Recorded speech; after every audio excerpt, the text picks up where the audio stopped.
প্রিয় দর্শক, আমি অনেকদিন আগের থেকে বারবার বলছিলাম এই যে সরকার যে একটা সংস্কারের উদ্যোগ নিয়েছে এবং এরই মধ্যে প্রথম দফায় 6টা এবং তারপরের দফায় আরও 5টা যে সংস্কার কমিশন গঠন করেছে, আমি বারবার বলে আসছিলাম যে এই কমিশনের সঙ্গে রাজনৈতিক দলগুলো প্রতিনিধি রাখা জরুরি ছিল। আমার লজিকটা ছিল এরকম যে আপনারা কমিশন গঠন করে যে সংস্কারটা করবেন, সেই সংস্কারটা দিয়ে আলটিমেটলি আপনারা কাদের কাছে দিবেন? একটা পলিটিক্যাল গভর্নমেন্টের কাছে তো দিবেন। আপনারা সংস্কারের পর একটা নির্বাচন করবেন এবং নির্বাচন করার পর সেই নির্বাচনে যে সরকারটা ক্ষমতায় আসবে তারাই তো এই সংস্কারগুলিকে বাস্তবায়ন করবে, এটাই তো স্বাভাবিক। তখন যদি তারা বলে আমরা এই সংস্কারগুলো মানি না, আমি এই সংস্কার অনুযায়ী দেশ চালাবো না, আমি জনগণের ম্যান্ডেট নিয়ে এসেছি, আমি জনগণের ম্যান্ডেট অনুযায়ী চালাবো, এবং সেই ম্যান্ডেট যদি এই সংস্কারের বিপরীতে হয়, তারা যদি অন্য কোনো সংস্কারের প্রস্তাব দেয়, তাহলে সেটাকে আপনারা কি বলবেন? দেখুন, এই কথাগুলো বারবার বলা সরকারের কানে নেয় না, তারা নিজেদের মতো করে সংস্কার করেছে, সংস্কার কমিশন করেছে। এবং কোনো কোনো কমিশনের গঠন প্রক্রিয়া নিয়েও আমার আপত্তি ছিল। কমিশনে যে সমস্ত সদস্যদের নিয়োগ করা হয়েছিল, নির্বাচন করা হয়েছিল, নির্বাচন প্রক্রিয়া নিয়েও আমি প্রশ্ন তুলেছিলাম, এবং যাদের দিয়ে কমিশন গঠন করা হয়েছিল তাদের যোগ্যতা নিয়েও আমি কিছু কিছু প্রশ্ন তুলেছিলাম। আমি বলেছিলাম এটা প্রপার হয়তো হয়নি এবং এরাই যোগ্য ব্যক্তি নয়, আরও যোগ্য ব্যক্তি আছে, খোঁজা উচিত ছিল। কে কাকে চেনে, কে কার আত্মীয়, এরকম ধরে ধরে যদি কে কার দোস্ত, এরকম ধরে ধরে যদি কমিটিতে বসানো হয়, সেটা প্রপার সংস্কার হয় কিনা আমার সন্দেহ আছে। আমি একাধিক কমিশন নিয়ে বলেছি, আমি নিজে গণমাধ্যম কর্মী, আমি গণমাধ্যমের জন্য যে সংস্কার কমিশন হয়েছে এটা আমার একদমই পছন্দ হয়নি।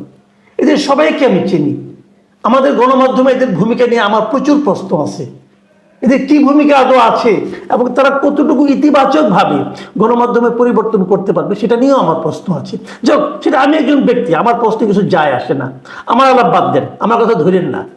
কিন্তু যদি বিএনপি প্রশ্ন তুলে, তাহলে আপনি কি বলবেন? আপনি তো আমাকে বাতিল করে দেন, আমি বাতিল করে দিলাম, দরকার নাই। বিএনপিকে বাতিল করবে কে? বিএনপি তো একটা বড় পার্টি। শুনুন, বিএনপি কি করেছে যখন তারা এই সংস্কার কমিশনগুলি করছে, বিএনপি একই সময় কি করছে? তারা কিন্তু আজকে থেকে 1 বছরেরও বেশি সময় আগে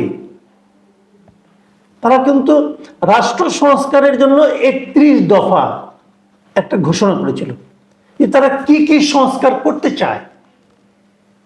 আপনারা যদি একটু পড়েন, দেখেন, আমি জানি না আপনারা কে কতটুকু দেখেছেন, পারলে এখনই দেখতে পারেন, দেখে নিন। 31 দফা আমি খুব মন দিয়ে পড়েছি। সেই 31 দফা কিন্তু একদম খারাপ না, আপনি পড়ে দেখেন। এবং 31 দফার মধ্যে এমন অনেক কিছু আছে যা নাকি সংস্কার প্রস্তাবে আনাই সম্ভব না। আমি একটা এক্সাম্পল দিয়ে বলি। বিএনপি বলেছে তারা যদি নির্বাচনে জেতে, কেবল তারাই একটা সরকার গঠন করবে, তারা একটা জাতীয় সরকার গঠন করবে। এই জিনিসটা কি সংস্কার প্রস্তাবে আনা সম্ভব? পারবে না তারা আনতে এটা। কারণ এটা কেবলমাত্র এমন একটা রাজনৈতিক দলই কথাটা বলতে পারে যারা নাকি এই ম্যান্ডেট নিয়ে জনগণের কাছে যাবে। এই কমিশন তো যাবে না, আর এই কমিশন তো মাথা ব্যথাও নাই। যে এরকম অনেক প্রস্তাব বিএনপির 31 দফায় আছে যা নাকি এই সমস্ত সংস্কার প্রস্তাবে সংস্কার কমিশন দ্বারা আনা সম্ভব না। তারপরেও দেখেন, বিএনপি কিন্তু এই সংস্কার নিয়ে এতদিন কোনো কথাই বলেনি। আমার ধারণা, আমি আগেও বলেছিলাম যে জানুয়ারি মাস থেকে আপনারা দেখবেন দৃশ্যপটে পরিবর্তন এসেছে। জানুয়ারি মাস থেকে বিএনপি অনেক কথা বলবে যা নাকি সরকারের জন্য একটা চাপের কারণ হয়ে দাঁড়াবে। জানুয়ারি মাস লাগেনি, এর আগে আসছে। আমি এক্সাম্পল দিয়ে বলি, বিএনপি কিন্তু প্রস্তুতি নিচ্ছে। এই যে তাদের যে 31 দফা নিয়ে তারা নিয়মিত পাঠচক্র করছে, নিয়মিত আলোচনা করছে, বিভিন্ন একদম মাঠ পর্যায়ে, তৃণমূল পর্যায়ে তারা 31 দফাকে প্রচার করছে। আমার সঙ্গে কিছুদিন আগে বিএনপি একজন নেতার দেখা, একটা অনুষ্ঠানে গিয়েছিলাম। উনি বলেন যে আলাপ আলোচনার পরে যখন আমরা চলে আসি, উনি আমার হাতে ছোট একটা পুস্তিকা ধরিয়ে দিলেন, ছোট। আমরা বলি কি, এটা আমাদের 31 দফা। তাহলে এটা আমাকে দিচ্ছেন কেন? না, আপনারা তবু দেখেন, হাতে কাছে রাখেন, সময় মতো দেখেন। এই যে ওয়েটা আমাকে না, ওনারা অনেকেই এই কাজটা করছেন।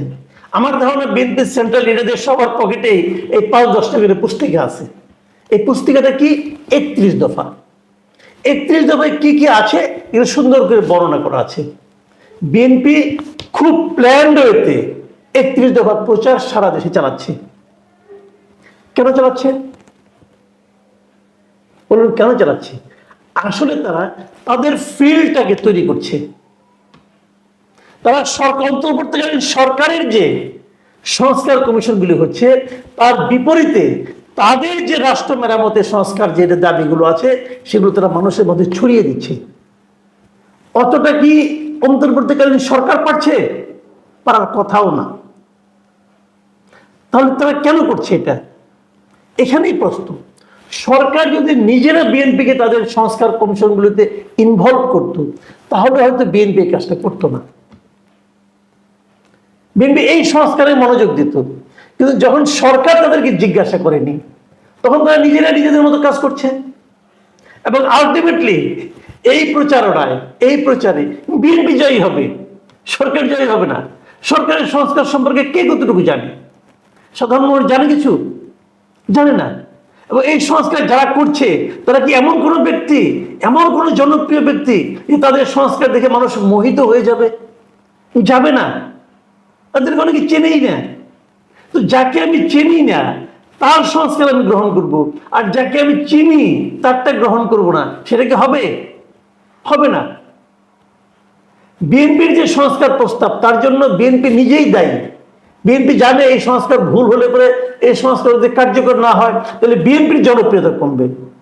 আর এখানে যে সংস্কার কমিশনগুলো হচ্ছে এটা যদি ভুল ফল নিয়ে আসে তার জন্য তো তাদের কোনো দায় দায়িত্ব নাই, তারা দিয়ে চলে যাবে।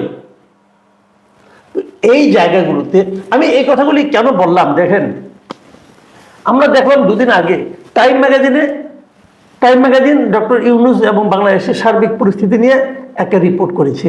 সেখানে ডক্টর ইউনূসের কিছু বক্তব্য আছে, সেগুলো নিয়ে আমরা সবাই আলোচনা করেছি। কালকেও আমি আলোচনা করেছি এগুলো একটা ব্যাপার নিয়ে। কিন্তু সেখানে একটা ব্যাপার কিন্তু আছে, ওখানে রিপোর্টার যে রিপোর্টটা লিখেছেন সেখানে কিন্তু কতগুলি জিনিস আছে।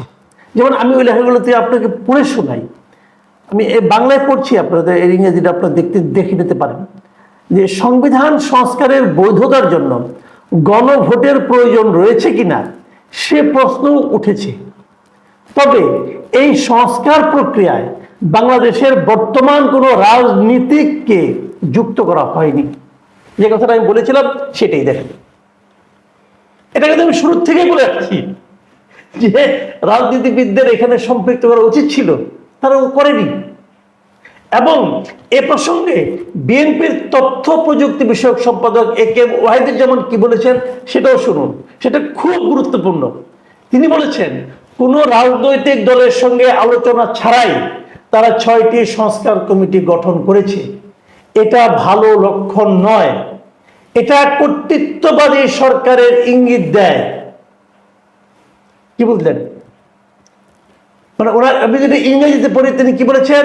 This is not a good sign, this is a sign of an autocratic government. Autocratic গভর্নমেন্টের মতো আচরণ করছে কে? কাকে ব্লেম করলেন উনি? ডক্টর ইউনূসের অন্তর্বর্তীকালীন সরকারকে ব্লেম করলেন। এতদিন কিন্তু বিএনপি কোন নেতার মুখে আপনারা শোনেননি, উনি এখন ব্লেম করছেন। এবং এই যে বিষয়গুলো, এই যে মানে ব্লেম গেমগুলো শুরু হয়ে গেল, এটা কেন? এটা কিন্তু আগামীতে আরো চলতে থাকবে। যুবদল, ছাত্রদল তারা কিন্তু মাঠে নেমে গেছে তাদের 31 দফা নিয়ে। আমি সেই কথাটাই বারবার বলছি, যখন তারা এই 31শে ডিসেম্বরের পর যখন সংস্কার কমিশনের এই প্রস্তাবগুলি পাবে, এই প্রস্তাবগুলি নিয়ে তারা সরকারি দলের সঙ্গে বসবে। বিভিন্ন সরকারি দল নয়তো এই প্রস্তাবগুলি পাওয়ার পর তারা বিভিন্ন রাজনৈতিক দলের সঙ্গে বসবে। এবং সেখানে কি হবে? এই ধরনের কথাই হবে। আমি নিশ্চিত বিএনপি বলবে এইসব প্রস্তাবের কি দরকার, আমাদের তো 31 দফা প্রস্তাব আছে, ওটা নিয়ে আপনারা আলোচনা করেন না কেন? বলে দেবে, দেখেন তখন কি হবে। মাঝখান থেকে এই 3 মাস সময় নষ্ট। এখন এটা আমি বুঝি, আপনি বুঝেন, আর অন্তর্বর্তীকালীন সরকারের মেধাবী উপদেষ্টারা বুঝেন না। আমার মনে হয় ওনারাও বুঝেন। বুঝে এই কাজটা কেন করলেন? এই কারণে করলেন, এখন মনে আমি যতটুকু বুঝি, এই কারণে করলেন যে তাদের হাতে এক্সট্রা 3 মাস সময় পেলেন, ওনারা আরো 3 মাস সরকারের থাকার আনন্দ উপভোগ করলেন। হতে পারে, আবার নাও হতে পারে। আমার তো সন্দেহপ্রবণ মন, কাজে আমার ওরকমই মনে হয়। কি আর করা। প্রিয় দর্শক, এখন এই পর্যন্তই। আল্লাহ হাফেজ।